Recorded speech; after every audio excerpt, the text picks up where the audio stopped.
ปีนเด้อรถลิโวปีนอยู่ท่าบักบ้านเชียงแม่นเนาะวันที่หนึ่ง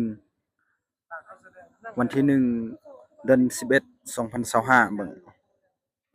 เวลาประมาณ4โมง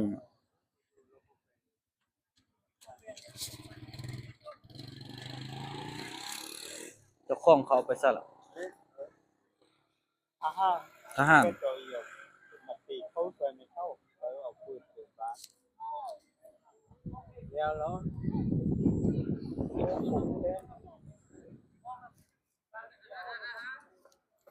รถ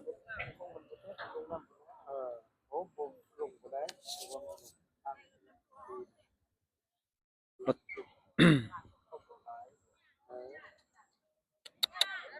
มีแต่เราผู้เดียวเด้อ๋ออ๋อ4คนดีแต่บ่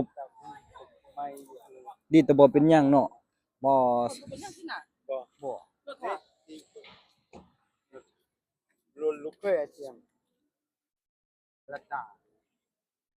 นี่เจ้าของรถ4คนเลย ดีแต่บ่เป็นหยังเนาะอ๋อเบิ่งสภาพ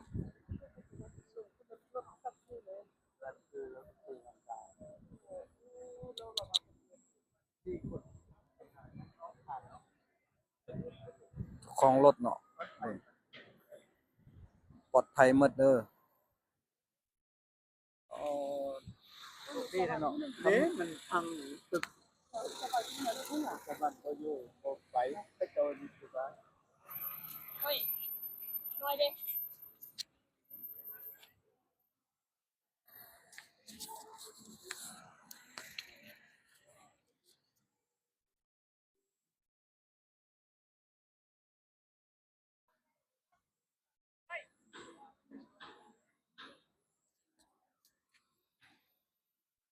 ผาบักบ้านเชียงแม่นเนาะรถลิโวปีน